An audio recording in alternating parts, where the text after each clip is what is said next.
Hi, everyone, and welcome to another episode of Courageous Conversations about Our Schools. I'm your host, Ken Futernick, and today I have two very special guests who will be talking about a fascinating set of dynamics that often hold school systems back and ultimately prevent students from thriving. Both of them have spent decades studying and dealing with a deceptively simple question. Why do good people stay silent when they see problems that need to be addressed?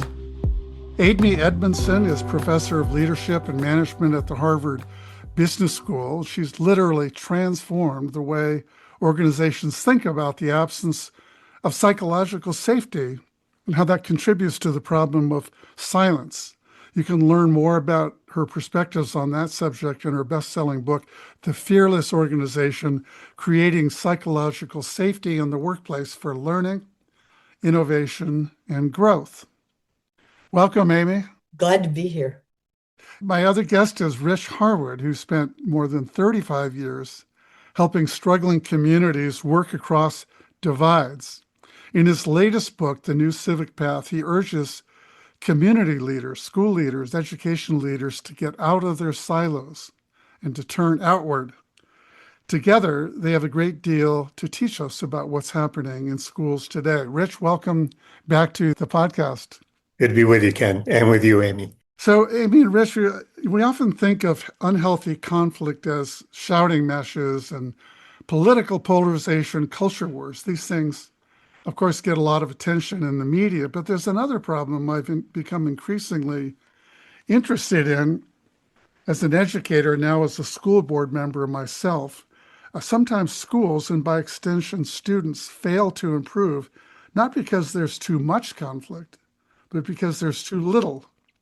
People stay quiet when speaking up might ultimately help students. I myself wrote about this recently in an article I called The Civility Trap. The absence of healthy conflict, I argued, comes from the sense of complacency that occurs when we place a higher premium on being polite and civil than on calling out and solving problems. Amy, let's start with you. Tell our listeners a little bit about you, your research, and what you've learned about people and organizations who are reluctant to speak up. Well, I think I've learned something we all already knew, and certainly every one of us have experienced at work, which is that it is far easier to hold back than to speak up when the content, when one is not confident that the content of what you will say will be well received. And so anything from offering a dissenting view to critiquing a plan to asking for help to admitting a mistake, all of those are important inputs that could really help a decision get made better. But for so they will help the collective, but for the individual, it's always going to be far easier. Doesn't mean not that'll always happen, but it's always easier to hold back when you're not sure. For the things you're absolutely sure, they'll be well received. Sure, no problem. But for the things, and that's an awful lot of territory in an uncertain, complex world, right? For the things that we're not sure that they will be well received, it's just simpler, more natural to hold back. Again, not a very groundbreaking insight, but the implications of that insight, which I think we can all recognize as true, are huge, right? Whether it's for the quality of education, the safe care of patients, innovation, you name it. So that's kind of what I've been studying for more years than makes sense. And I would love for you to give an example, but let me offer you one that I've experienced myself as a school board member. I recently offered some suggestions about how we in our county might do things differently, and thinking it was what I thought was a good suggestion, but it was met with skepticism and a little bit of why are you speaking up? And what I realized afterwards was that my suggestion was sort of an implicit criticism of what was going on. And I just innocently thought, I think there's a better way to do this. And what I didn't realize till later was that in just bringing something up that I thought would work better for students, suggested, implied that the people in the room, the administrators in the room who are responsible for those kinds of things would take it as, oh, you think we're not doing it the right way. Yeah, I mean, that's actually a beautiful example, especially because you are coming, I guess roughly in from the outside, but you're coming with the generous intent to be helpful. And or if you think that's too strong, just intent to be helpful. And you fail to recognize that it might not be well received and it might be heard as an implicit criticism. And so what you're basically illustrating with that story is you believed there to be psychological safety to openly speak up in pursuit of the goal. And then you discovered that, oops, maybe not. Maybe that wasn't the sort of the rules of the game here. And I would say that more often than your story, what happens is people understand, they immediately intuit that this good idea they have or this concern they have will be heard as a criticism, and that other people, especially higher ups, don't like criticism, which is true. We're human. So, too often, even your story of uttering something and having it fall flat doesn't even happen because people are erring on the side of holding back. Yeah, and I left feeling, I mean, ultimately my suggestion, I kept talking with people and working through it. And over time, they sort of came around and said, this is actually a good idea. And just 2 days ago, we had a board meeting and I introduced a resolution to address the thing. And it was finally, ultimately received, but it took a lot of work to get people on board. Well, we're going to come back to you in a minute, of course. It's a wonderful segue into the work that Rich Harwood has done. And Rich, I want you to say a bit about yourself, what you've learned working from struggling communities across America. And I do recall you telling me that in Reading, Pennsylvania, a city deemed the poorest in the country several years ago, in a city whose school system was struggling, that there weren't any culture wars going on at the time during the pandemic, at a time when culture wars were emerging all over the country. And yet there were these problems and people weren't necessarily speaking up. And one of the things I recall, and people can listen to this podcast on our website about Reading that we did with you, that when you revealed or shared some data about what was going on, initially there was some defensiveness. People didn't want to accept what you had found, or they wanted to point fingers a little bit to other people. But Rich, anyway, welcome, and tell people a little bit about yourself and then your perspectives on this interesting question. Yeah, good to be with you both. Yeah, let me just jump in on and build on what Amy was saying. I think, so I've been working now for almost 40 years on how to restore a sense of belief in ourselves and in one another and in this country that we can actually get things done together. Not as Republicans, Democrats, and independents, but as Americans, as people. And that's both within communities, it's across the country, and it's within, like with Amy, it's within organizations because they're often the engines of this change. A couple of things about the conversation you just having with Amy. One of the things, just to build on that, one of the things that I keep noticing is that there is an implicit frame that we have all embraced that we need to shift. This was true in Reading. It's true in a place like Jackson, Mississippi. It's true in places all across the country, and it's true on school boards. And it goes something like this. We have convinced ourselves that we are getting together to get along. What we need to focus on is that we're here not to get along, but to work together. And when that frame shifts, people feel it's just a reorientation. It doesn't change behavior set, but I think the orientation about getting along versus working together is really critical. We place a premium on getting along right now. This goes to your article about civility, right? We believe that, we should just sort of go along, get along, be polite to one another. But, as I often say in communities, if your child goes to an adequate public school and they go to a school board meeting or some other meeting and they get angry about something, they're frustrated about it, they may even be enraged about it. And we say to them, well, could you just calm down and be civil? That is code word for not expressing yourself. It's code word for denying people their reality. And when you deny people their reality, you deny their dignity. And then the game is over. The game is over. So, I think we've got to shift the frame of reference about the purpose of why we are together. That's what happened in Reading. When the purpose shifted, not that we are here to get along, not that we are here to be defensive, but that there's something the community is saying that we're trying to move our community forward. We created a 9-point education agenda.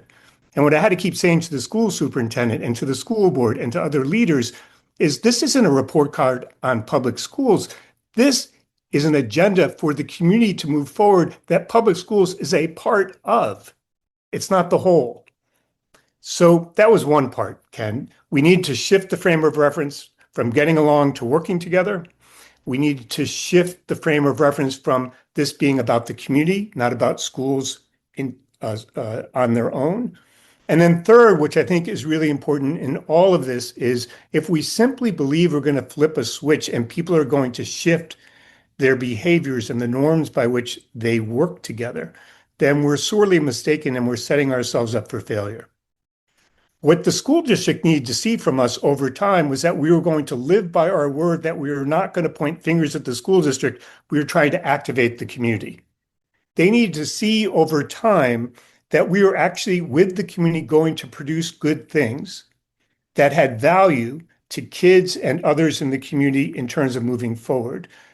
Third, they needed to see over time that there was a place for them and that we weren't going to put all these problems back at the schoolhouse door, that these were owned by the community and the school district could help us work on them, but we weren't going to ask them to solve them on their own. That track record, that consistency, that level of intentionality and discipline needed to be created in order for people to begin to change how they engage with one another. I remember one of the examples of that in Reading, Rich, was that there was a desire among the community folks that you spoke to that we need safe places for our kids to be after school. And at the time, they were having to, if they did go to a place after school, it wasn't near where they lived.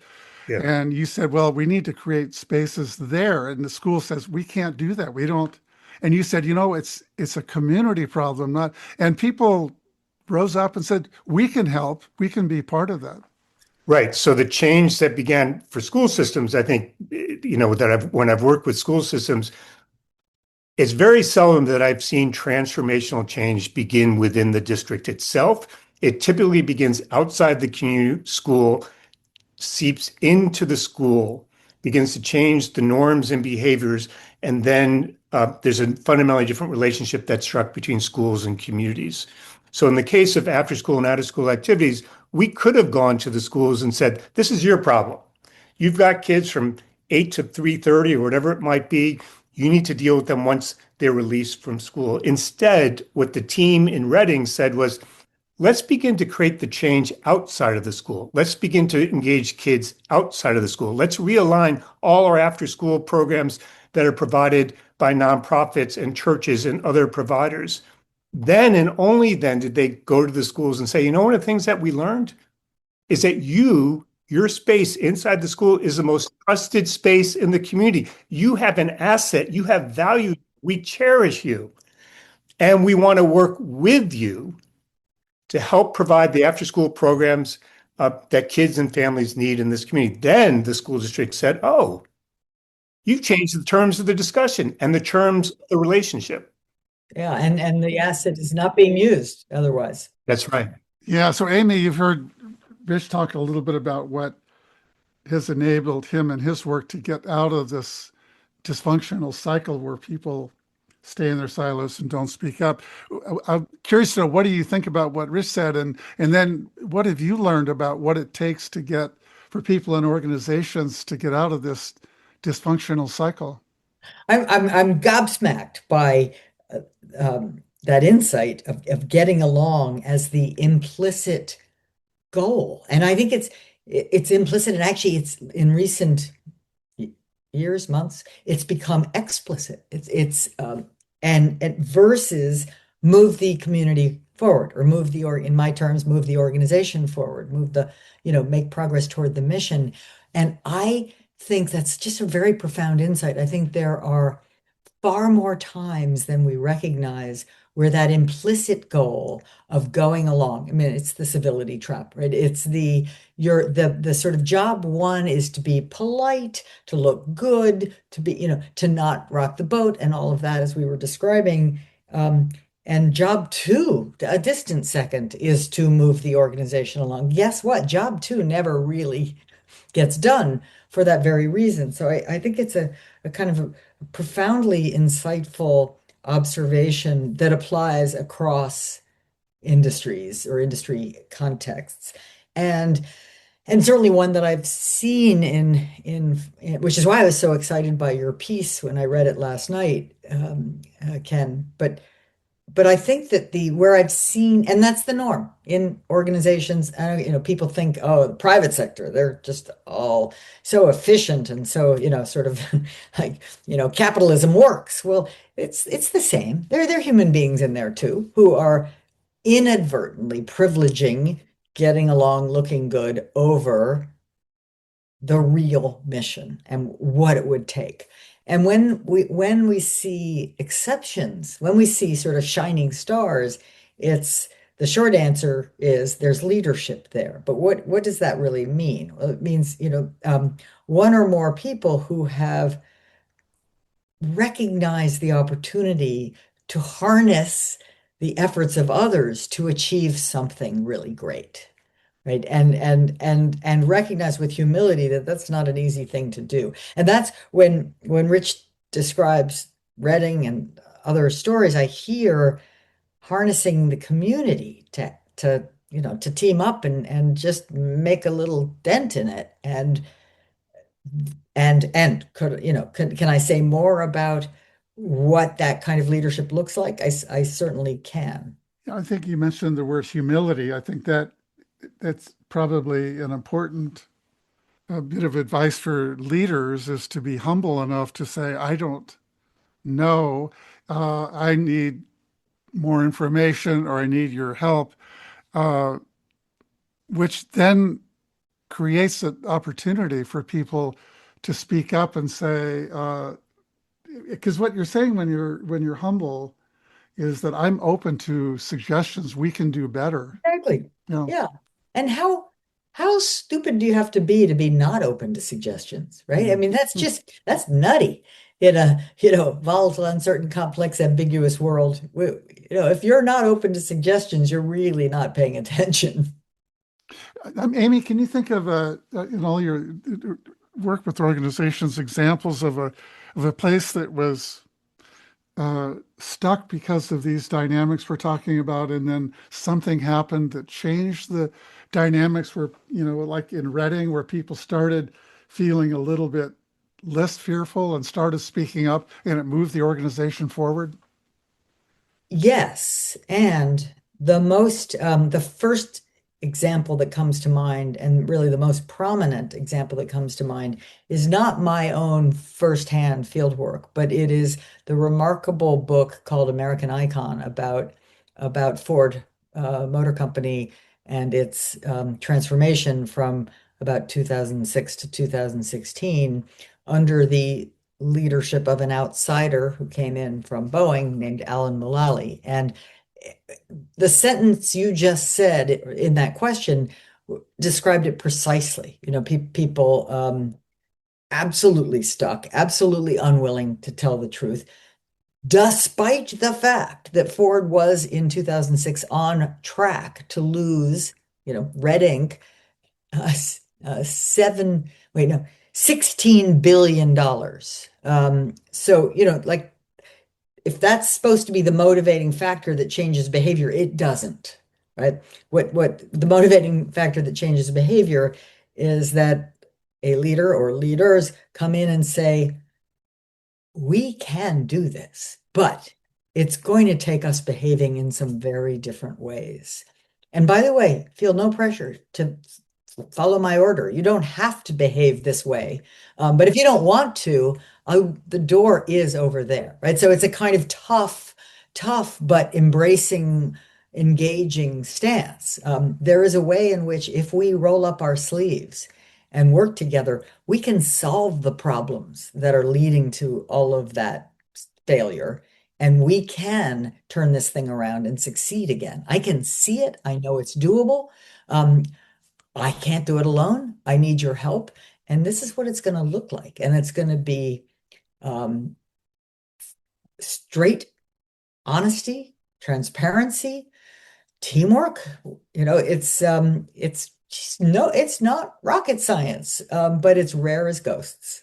Rich, jump in, please. Yeah, no, just to build on, again, it sort of reminds me of, I've never seen a community or an organization or an individual for that matter move forward if they're focused on either the problems, a laundry list of problems, because that just sort of locks them in to simply trying to find their way out. Firefighting. Exactly. Right. Which sort of furthers this sort of get along, getting together versus working together, or creating utopian visions, which are unattainable and by definition are often not relevant to people moving forward tomorrow, the next day, the day after that, right? They're too far out and they're unattainable, and people often don't have the resources. The shift, again, this is a reorientation, but then it gets backed up by behaviors and systems. The reorientation is shifting from problems in communities or utopian visions to one of shared aspirations. And it sort of echoes things that Amy was getting at, which is when people can articulate their shared aspirations, they're usually things from their gut that are actionable, doable, and achievable. And when we articulate them in a shared way with others, so now we're not just getting together, we're working together, it immediately implicates us in saying, A, we share these, not all of them, but enough that we can move forward. And B, we're implicated that we are needed. All of us are needed. No one leader, no one group, no one department can achieve these on their own. We need to go together. And then if you build on that and say, so what are the challenges standing before us in achieving our aspirations? Right, connected to our aspirations, what I find most times, even within organizations, is that they're typically not attached to financial things. They're attached to how we work together. They're attached to whether or not we have the right culture. They're attached to whether we have the right norms. They're attached to whether people are stepping forward and leading and having hard conversations. And then if you talk about, so what needs to change in order for us to move forward, again, people tend to focus on things that are non-financial. Not always, but by far most times. They're actionable and they're doable. That's what unleashes people's desire. Because what I heard in Amy's comment was, how do we unleash and harness people's desire to work together to achieve something beyond where we are? Right? That to me is the trick here. And we keep getting locked into these alternative ways of doing things, just getting together, where we just talk, go through agendas, tick off the tasks we're supposed to do, but they're not adding up to real change and real achievements and getting to the place we really want to go to. That's what needs to shift. And what I find over and over again in communities is that if we don't make this initial shift, all the strategies, programs, and initiatives don't go anywhere because they're operating still in the old system, the old orientation, and we've got to get out of that. How do you make that shift? I mean, how do you install the reorientation, if you will? It's really interesting. You've said a number of times, it's not rocket science. I subscribe. It's harder, right? I subscribe to the school of Amy, so it's not rocket science. But it does require, as you know, intentionality and discipline. and some rigor, which is what we say to folks is, first of all, we say to folks, what's the difference between being turned inward and being turned outward? This works within organizations too. And people can name that difference pretty quickly. And when they look at it and you say, so which side do you tend to live on? Not all the time, but tend to live on. That's one orientation. That loosens up people because they realize that the only way that they can achieve what they're after is to be turned outward. They have to have some reference point, the community, people, their organization's larger purpose in mind. Second, it's moving people from problems and utopian visions to shared aspirations. So it's basically asking, in the most rudimentary sense, what are our shared aspirations for this company, for this community, for our country? As you know, people can answer that. They can answer it. And as I said before, it's not pie in the sky stuff. It's things that are actionable, doable, and achievable. It's remarkable. And when people answer it together, they realize that they're in something together. So now they have to work together, not just get together to achieve these. And then you can actually have a conversation about, so what does it mean to work together to achieve these? Let me just throw in an example in a school setting. This is from an interview I did a couple of years ago during the culture wars, when it was the beginning of stories we began to hear where teachers were saying, I just don't talk about those things anymore because they're too controversial. We don't approach history the same way because I'm fearful that parents are going to get upset. And this one teacher says, she's a middle school teacher, Tracy Barnett from Fremont, California, and she says, I continue to teach history honestly, and which means the good, the bad, and the ugly. Students need to know about that. And her principal's online too, and says, I completely support what Tracy's doing. And Fremont is a pretty conservative community in a very blue state. And the way she did it was she actually did what you said, Rich. She turned outward, and she had been doing it for years. Rather than telling her principal, just keep this teachers away, or parents away, and protect me, let me do my thing, and keep them out of my classroom. She said, I want to connect with parents. She invited parents in to come in and watch some of the movies, participate in discussions. At the beginning of the year, she'd send out the curriculum for the year. This is what we're doing and why. I welcome your questions. I want to listen to see. She developed trust by doing what you said, not going inward and closing her door and say, leave me to do what I'm trained to do. I'm going to reach out to my community. And her parents trusted her. And her principal stood up and said, by all means, I support what Tracy's doing. And it had really significant impact because it would allow her to continue teaching history the way I think it should be taught. But she showed really impressive leadership capabilities, which are not widely taught and not widely available. And it's a great story. And it leaves me ever so slightly heartbroken that not every history teacher has that skill set. I mean, they should, but they don't.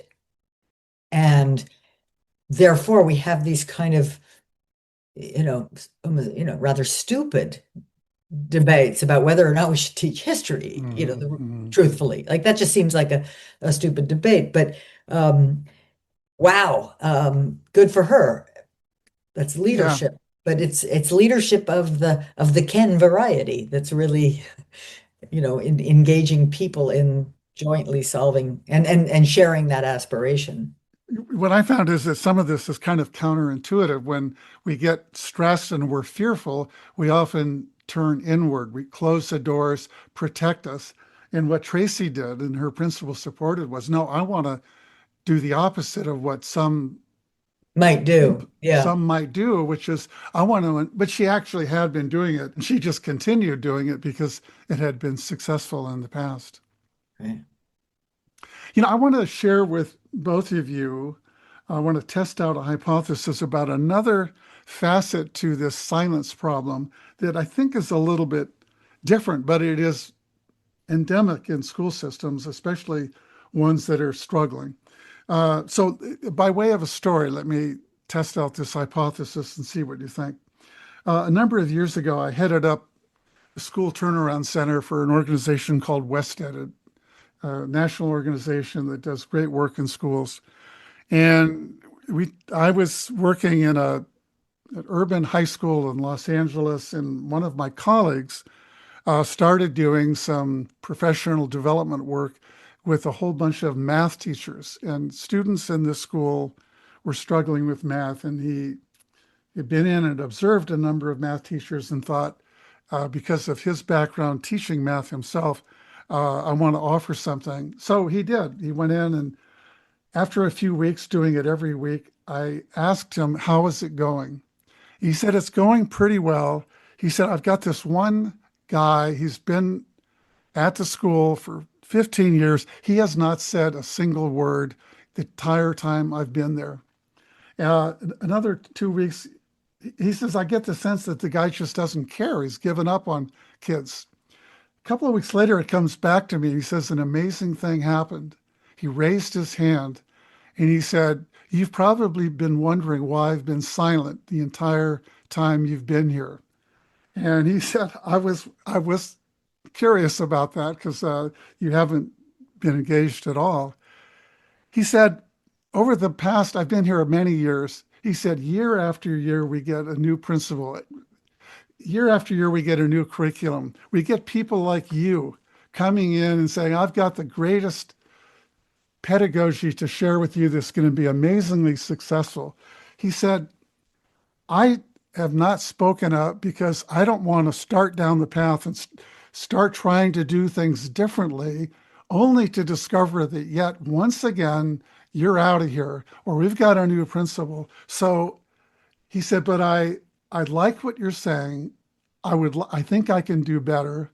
And I'm willing to engage starting today if you can promise me you're going to stick around.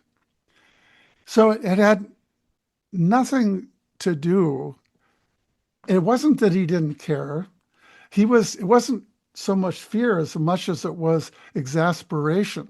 And I have encountered so many principals, and even some of my community now, they come in, they're enthusiastic, and they wonder why when they ask for volunteers to do something, they just are met, no one wants to volunteer, no one wants to be part of it. And of course, some of them throw their hands up and say, I've got a staff that doesn't care. But I think my hypothesis is that it's something else. But I'm curious to know what you think about this teacher's response, or his, what he ended up telling my colleague. Rich, what are your thoughts about that story? Well, two things immediately come to mind. It happens in communities every day, which is these initiatives get created with great fanfare and with enormous promises that we know we can't keep and we ought never to make, that we do it every day. And these things do come and go.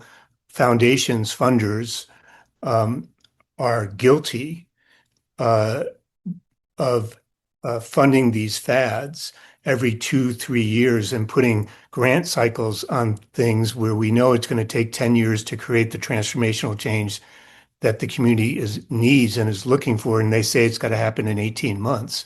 So we impose solutions that are developed outside, and we believe that we can just use a plug and play approach, even though it doesn't fit the context. The community doesn't have the civic culture to support it. It may not even be wanted, and it gets rejected over time. So one part of the challenge here is that the leadership that is promoting certain change is wreaking havoc on our organizations and on communities and on people. The second part of this is, why do we wonder why people don't believe that this is for real?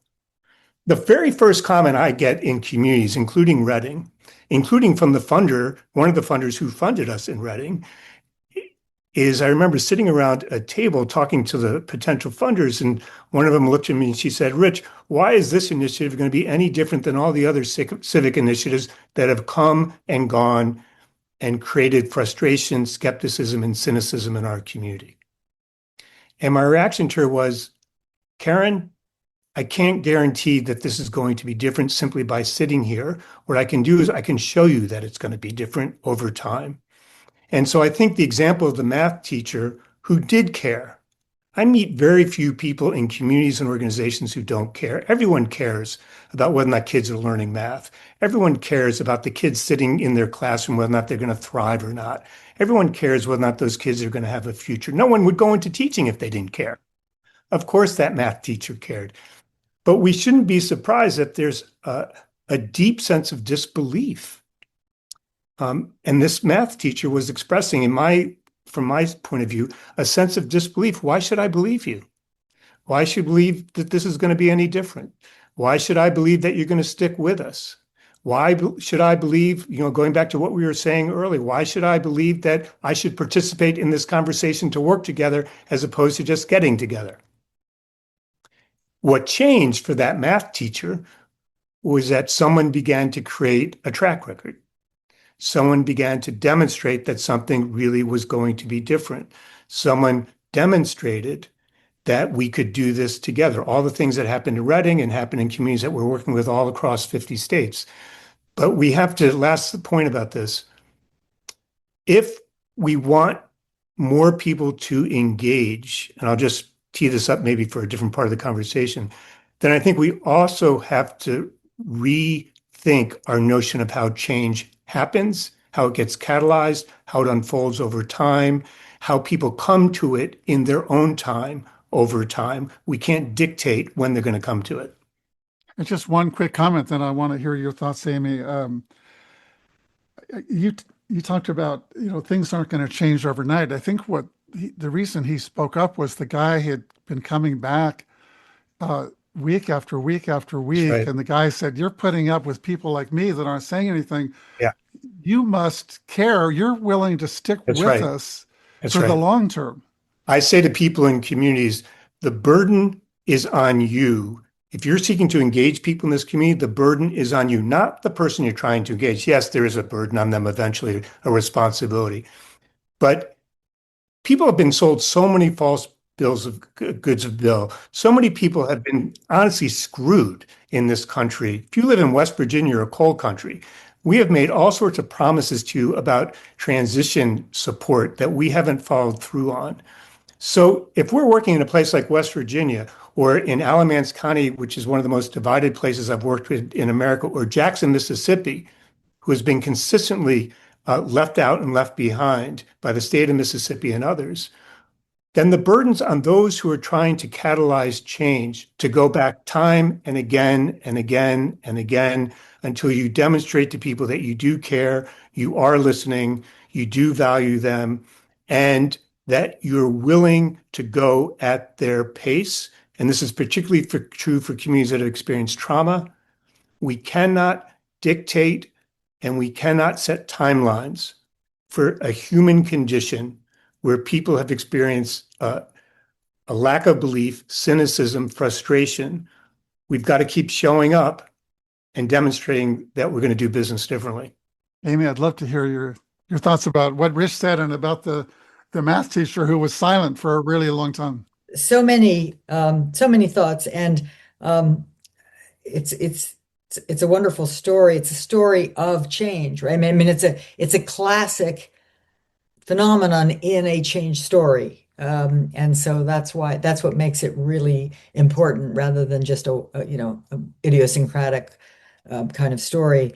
But while you were telling the story, I was thinking about Ken's description of response to my question: how do you reorient? How do you get people to sort of shift the orientation, which to me seems so very important? And his answer, gave us an answer, inward, outward, but his answer was really, I lead with inquiry, right? I ask them questions, ask them questions so that they will see on their own what they want, which they already want. We know they want, right? So that inquiry. So now let's go to the silence problem in the math teacher story.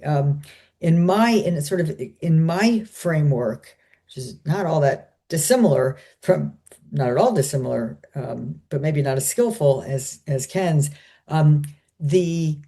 the guy coming in, who is dedicated and wonderful, missed three things. One, he did not set the stage, right? He sort of came in with his content. He said, it's great, you're going to love it. But he didn't set the stage by calling attention to that context, calling attention to that history of, I know I'm probably the 47th person who's come through here. And yet I'm going to ask you to give me a chance because I have some ideas that I think are going to help you, but you're going to have to be the one who tell me, well, whatever, you set the stage to say, this is new territory. I'm willing to name the elephant in the room. And then as quickly and early as possible, I'm going to make sure I'm answering the question, what's in it for me, but not just like this is a great mousetrap, but I'm going to ask you, like, what are your biggest struggles in the math class? And I'm going to listen deeply. And then I'm going to say, well, here, there's a way in which this might help, right? Or that might help. So making it more of a, what did you say, solving problems together, working together rather than getting along. Because in a way, the silent guy was doing a very good job of getting along. He wasn't making trouble. He wasn't, being disruptive in the classroom, but he was folding his arms and, I'll wait and see. That's what everybody everywhere in every change journey does. And so we probably could have gotten there faster had the interventionist been someone who really sort of understood that I'm walking into a history, and I've got to lead with inquiry. I've got to sort of say how I see it, but then I've got to get you to fill in my gaps, and then we're going to work together. Mm. Yeah, one of the things that we often say is part of this, and I think Amy, you just did a really wonderful job at describing this, is we have to make entreaties to people.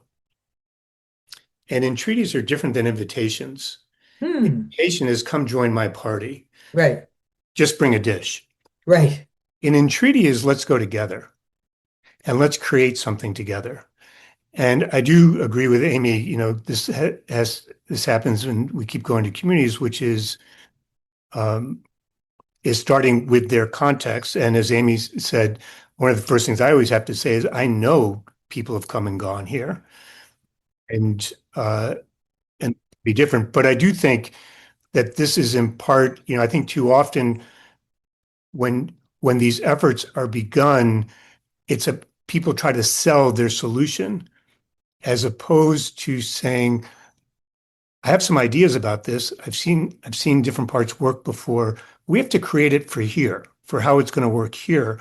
Do you want to go together and be partners in that, to be builders together, to be creators together, maybe to be recreators together, which is what the country needs. And I think, again, one of the things, Amy, you said early on is that, we don't develop leaders in these ways, right? So many of the things that I find in communities and in organizations when we're working with them is we've got to, in a sense, ask them to develop a different set of assumptions about how things work. We need to help them develop a reorientation about what it means to make them work, right? Because so many of the things that they believe happens actually don't happen that way when you actually examine them. That's right. And they have to step forward in a very different way. We've talked about humility. We've talked a little about courage. Obviously, they're different sides of the same coin. And people often don't pair them together. And they're desperately needed together in order for each to function well. I love that. I mean, people don't understand, and not because they're, not smart, but because it's like none of us really understand how things are actually getting done. And there's this strong belief in the way we were taught they were getting done. Like in the business world, it's, there's a strong belief that there's a hierarchy and there are people at different levels with different specialties and responsibilities and deadlines and commitments. And they kind of tell other people what to do. And like at the end, here's a car, right? It actually doesn't work like that at all. Right? It's a bunch of swirling activity that's very, very dynamic. very dynamic and very fluid, meaning the Yeah, porous and complex and um, full of problem solving and working things out. And then there's a car. right, exactly. Which raises a different, a related point, which is the fluidity that you're talking about and the dynamics that you're just describing. So many of the spaces within organizations and communities, obviously, clearly, are not amenable to fluidity. They're not amenable to examining dynamics. They're not amenable to really examining what are we learning, not what are we Yeah. planning, what are our budgets, what are our tasks. Like we've created spaces called innovation spaces that you're not allowed to talk about those things. They're off limits. We're only going to talk about what are we learning and what does it mean for us. Hmm. And Hmm. so what I find over and over again in organizations, in communities, other places, is that we've got to pry open fundamentally different types of spaces with different ground rules. Again, Amy, this is something you mentioned early on, driven by different norms, not just of getting together, but working together, but with a certain purpose. And those spaces tend to have been squeezed out in our desire for efficiency, specialization, mechanization, right? Speed, right? Meeting budgets. We've squeezed all these spaces out. This is one of the problems with school boards. I think we've squeezed out the space for this kind of examination that isn't just pie in the sky, it's filled with purpose so that we can actually achieve something Mm. together. Right. We've squeezed out the exploratory mode, Yeah, right? And the exploratory mode has never been more necessary yeah, because things are changing so fast. right. Including the dreaded AI conversation, but they're changing so fast. Like if we're not carving out enough time for exploring, experimenting, testing, conversing about possibilities and how we'll figure out what ones work, we really will be left behind. Yeah, absolutely. And in that space, when we're developing catalytic leaders, we keep making a distinction for them between, and Ken, this goes all the way back to where we began. Uh, the distinction between this is a basic distinction, right? Criticism and critique. And criticism obviously doesn't get us anywhere. It tends to devolve into negativity and feeling trapped, and everyone Mm, takes it personally. Critique is filled with tension. Good critique is filled with tension. It's filled with possibility. It's filled with, I'm offering you this critique because I want us to improve so that together we can get someplace. yeah. And I think in this exploratory space, Amy, that you're mentioning, and in other spaces, I'm not sure we've done a strong enough job at helping people learn the difference between criticism and critique and the norms by which critique actually occurs and how you need to bring yourself into those spaces and essentially make a deal with others, an agreement, a covenant that we're in this together, we're working together, and therefore critique for all of us is really critical and essential. Right. I'm wondering if part of the problem here is this notion that to be a good leader means you have to be an expert. And so if you're an expert, then you're expected to have the answers. And so if you say, we're going to do this together and explore, what does that say about me?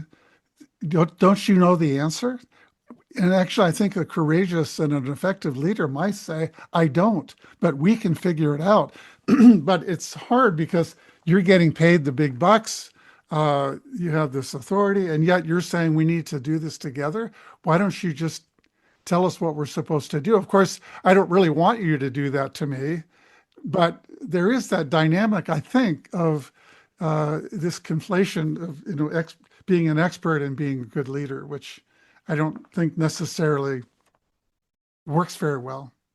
Yeah, and you can be an expert and be a good leader, but you Mm, don't need to be an expert to be a good leader. mm, And it can get in your way, right? And that is because, I mean, first of all, it's an old, outmoded idea of what leadership is that leaders have the answers. I mean, if anything, they have the questions, and they do at times have responsibility to set direction and engage people in the way you're describing, Ken.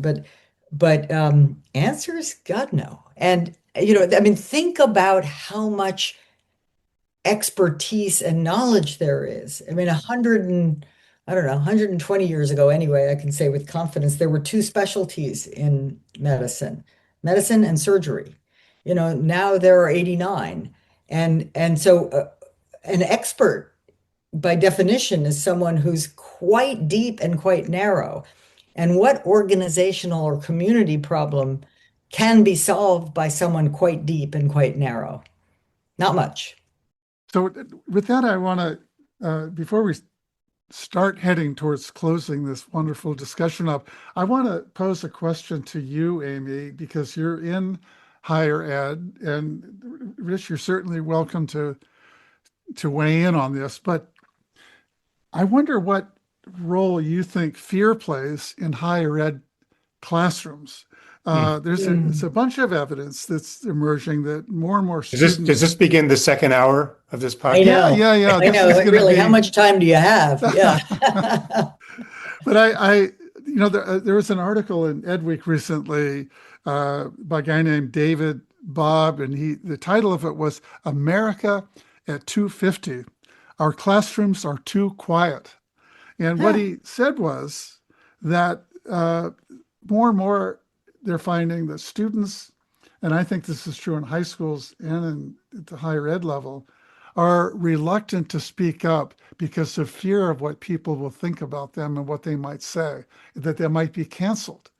And I'm wondering, Amy, are you seeing that at Harvard? Are you getting a sense of that? And what are your thoughts Yeah. about that? And what can we do? What must we do to prevent students of all places where they should be voicing their opinion, testing out their ideas? How do Right. we counter this trend towards silence? All right. I'll do my best, but the short answer is yes, we see it.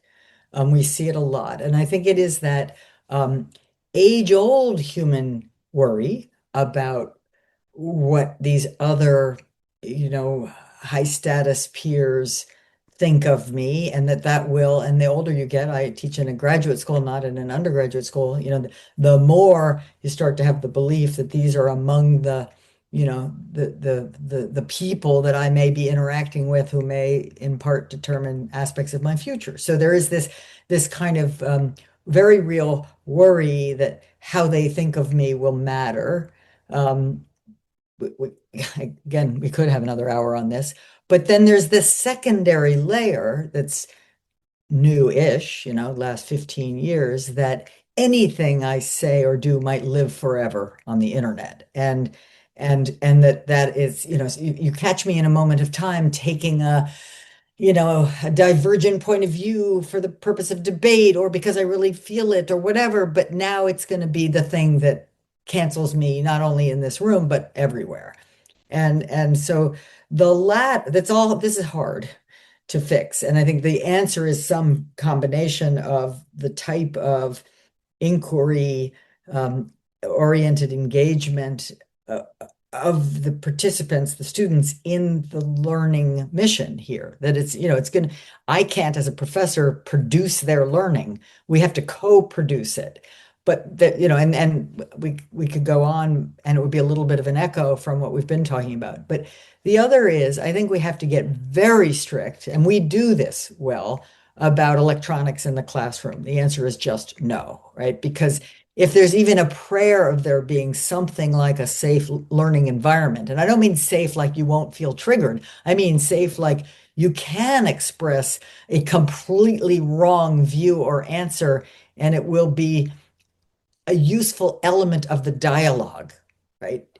That we learn. So there's that sort of simpler, if not easy, answer of we at least if we can try to take away the electronic part of this problem, we'll be partway there. But we still are going to have to co-produce the other bit by working together. I want to thank you for that. I think one of the things that teachers and professors need to do too is to when you hear inappropriate response, either through body language or verbally, to some unpopular view, you have to call it out. Say, Absolutely. No, this name is, it.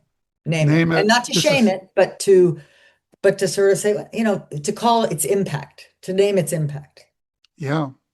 There was a guy I interviewed named Bruce Wasser who was a conscientious objector back in the Vietnam War, and he was going to go off and become an attorney. And then he decided he would become a high school history teacher. But he talks about how hard it was for him to speak up at a time when being a conscientious objector was not popular. So he really has great respect for the idea that and the courage it takes to speak up. So in his history class, he would often pose questions that people would have different views about, and sometimes unpopular views. And when people expressed an unpopular view, he said, I would go stand next to them, put my hand on their back, and let them know that I supported them, and I wanted others in the room to support their efforts to try to express a point of view that might be unpopular. Good So for he was him. very Yeah. So deliberate. he was modeling the behavior. Yeah. And would not tolerate, I mean, people could disagree. He wanted that. But he Right. didn't want them to treat people with contempt or to bully them or to dismiss them, to treat them without a sense of dignity. And I Right. don't think there's anything more important that teachers and professors can do than to promote that idea. I agree. And it's not always easy real time.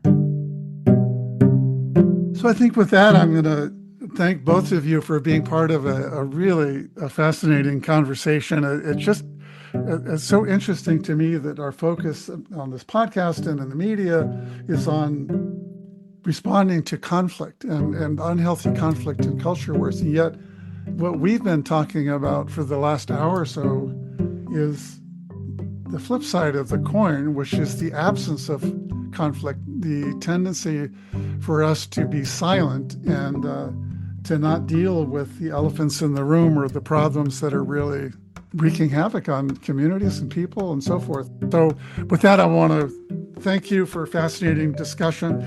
For those listening, you can find this and all of our episodes of Courageous Conversations about our schools at schoolconversations.org. You will also find some additional resources there about Amy's work and Rich's work. And you can also listen to this podcast episode and all of the rest of them wherever you get your podcasts. So long, everybody.